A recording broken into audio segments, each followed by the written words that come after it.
اسلام قبول کرنے سے کئی سال پہلے حضرت عمر بن خطاب رضی اللہ تعالیٰ عنہ ایک دفعہ تجارتی قافلے کے ساتھ مال لے کر مکہ سے شام گئے۔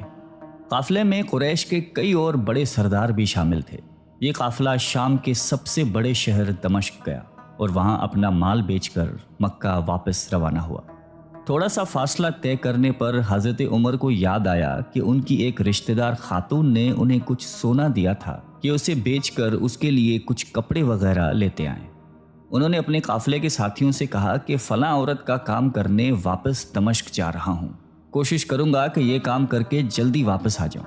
حضرت عمر دمشق واپس گئے تو بازار بند ہو چکے تھے۔ مجبوراً وہ ایک مسافر خانے میں ٹھہرے اور سو گئے۔ تھوڑی دیر کے بعد اللہ کا ایک بندہ مسافر خانے میں آیا۔ اس نے حضرت عمر کو جگایا اور اپنے ساتھ اپنے گھر لے آیا۔ یہ بات واضح نہیں تھی کہ وہ شخص حضرت عمر کو پہلے سے جانتا تھا یا ان کے والد خطاب سے ان کی واقفیت تھی۔ انہوں نے حضرت عمر کی بڑی خاطر و مدارت کی۔ کھانا کھا کر تو وہ سو گئے اور ان کا میزبان رات بھر عبادت کرتا رہا۔ صبح کو حضرت عمر بیدار ہوئے تو ان کے میزبان نے کہا کہ اکیلے بازار مت جانا، بازار میں لٹیرے اکثر مسافروں کو لوٹتے رہتے ہیں، میرے ساتھ چلنا۔ یہ کہہ کر وہ سو گیا کیونکہ رات بھر جاگ رہا تھا۔ حضرت عمر نے اسے جگانا مناسب نہیں سمجھا اور اکیلے ہی بازار چلے گئے۔ ابھی بازار کھلا بھی نہیں تھا، وہ بازار کھلنے کا انتظار کرنے لگے۔ کچھ دیر کے بعد ایک عیسائی پادری اپنے نوکروں کے ساتھ آیا اور حضرت عمر کی طرف اشارہ کر کے اپنے نوکروں کو حکم دیا کہ اس شخص کو پکڑ لو، یہ گرجے کا کام بہت اچھی طرح سے کر لے گا۔ اس زمانے میں حضرت عمر بڑے تن و من پہلوان تھے۔ پادری کے نوکروں نے اس کو پکڑ لیا اور ایک پرانے گرجے میں لے گئے۔ پادری نے اس کو ایک ہتھوڑا دیا اور اس کو گرجے کی ایک دیوار توڑنے پر لگا دیا۔ ایسا معلوم ہوتا تھا کہ وہ اس جگہ پر ایک نیا گرجا بنوانا چاہتا تھا۔ حضرت عمر دن بھر کام کرتے رہے۔ کہیں شام کو جا کر چھٹی ملی، وہ تھکے ہارے واپس مسافر خانے میں آ کر بیٹھ گئے۔ پہلے ہی دن والا نیک آدمی پھر آیا اور اس نے پوچھا کہ آپ کدھر چلے گئے تھے؟ حضرت عمر نے اسے سارا قصہ بتا دیا۔ وہ شخص آج بھی ان کو اپنے گھر لے گیا اور ان کی بڑی خاطر و مدارت کی اور انہیں تاکید کی کہ کل بازار جاتے وقت مجھے ساتھ لے جانا۔ اس کے بعد وہ عبادت میں مشغول ہو گیا اور حضرت عمر سو گئے۔ دوسرے دن حضرت عمر بیدار ہوئے تو اپنے نیک میزبان کو سوتے پایا۔ انہوں نے اب کی بار بھی اس کو جگانا مناسب نہیں سمجھا اور اکیلے ہی بازار چلے گئے۔ اتفاق سے پھر وہی پادری اپنے نوکروں کے ساتھ آیا اور حضرت عمر کو پکڑ کر ساتھ لے گیا۔ ان کو غصہ تو بہت آیا، لیکن کیا کرتے، غیر ملک میں وہ اکیلے تھے اور کوئی ہتھیار بھی پاس نہیں تھا۔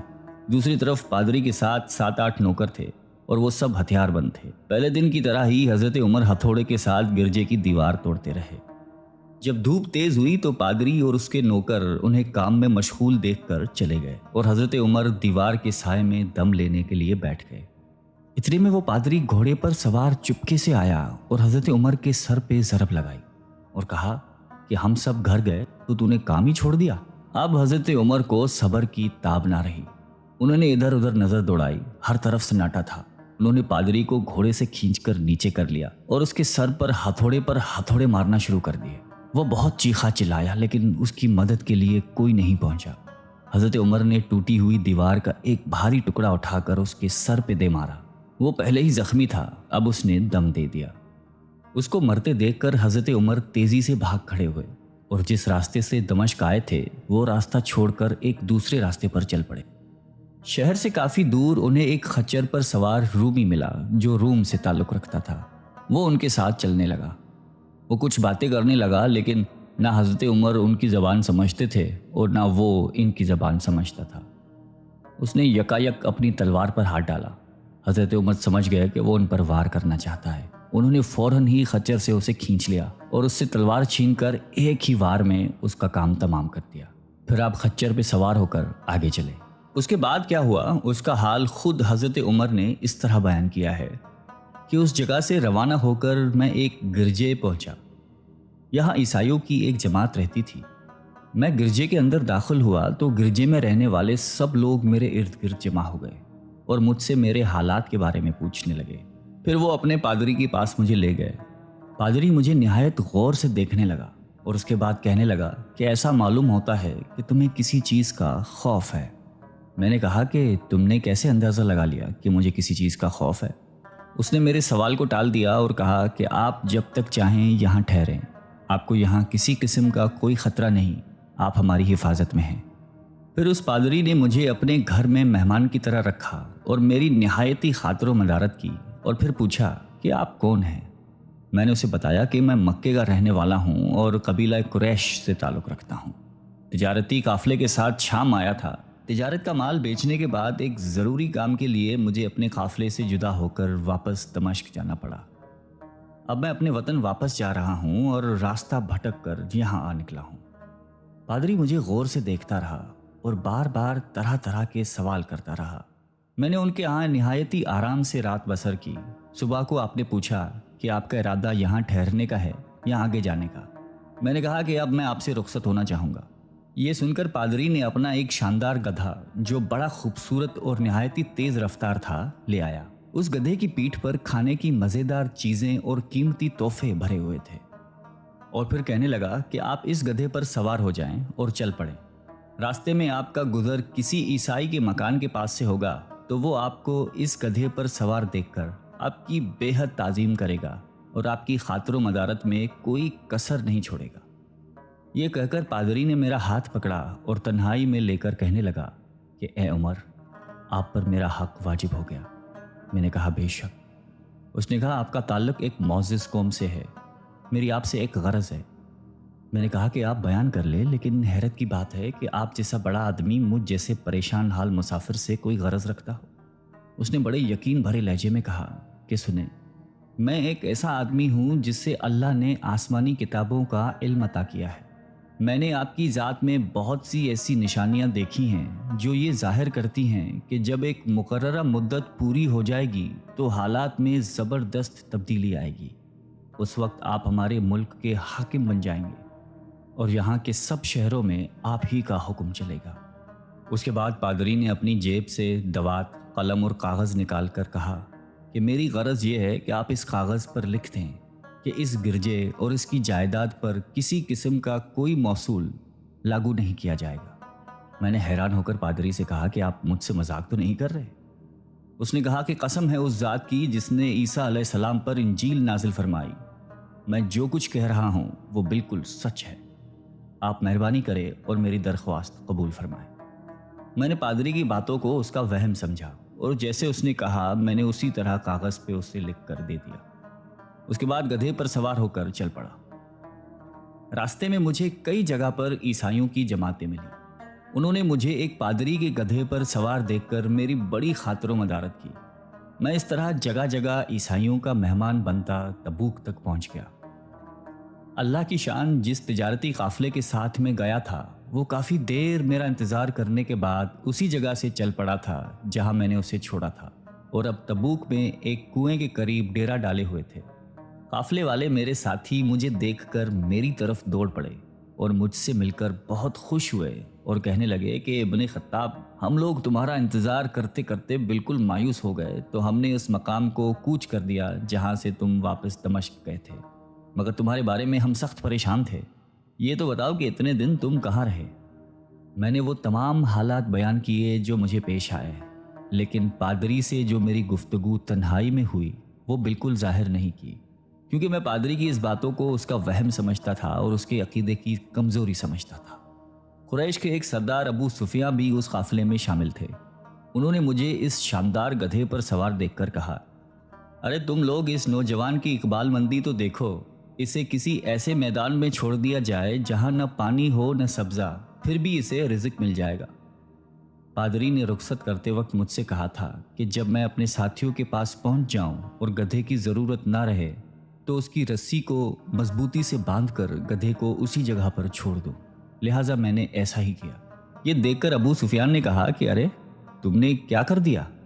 گدھے کو ایسی جگہ پہ چھوڑ دیا جہاں پہ چور اچکے اور درندے اکثر گزرتے رہتے ہیں۔ میں نے کہا اس کے مالک نے مجھے ایسا ہی کرنے کی ہدایت کی تھی، وہ اس کی عادتوں سے زیادہ واقف ہے۔ اب وہ جگہ گدھے والا کنواں کے نام سے مشہور ہے۔ وہاں سے روانہ ہو کر ہمارا قافلہ مکہ پہنچا۔ میری اور پادری کے درمیان جو گفتگو ہوئی تھی وہ مجھے بھلائے نہ بھولتی تھی۔ پہلے تو کئی دن تک میں نے اسے اپنے دل میں ہی رکھا، پھر مجھ سے ضبط نہیں ہوا اور یہ راز میں نے اپنے رشتہ دار خاتون کے سامنے ظاہر کیا جس نے مجھے سونا دیا تھا۔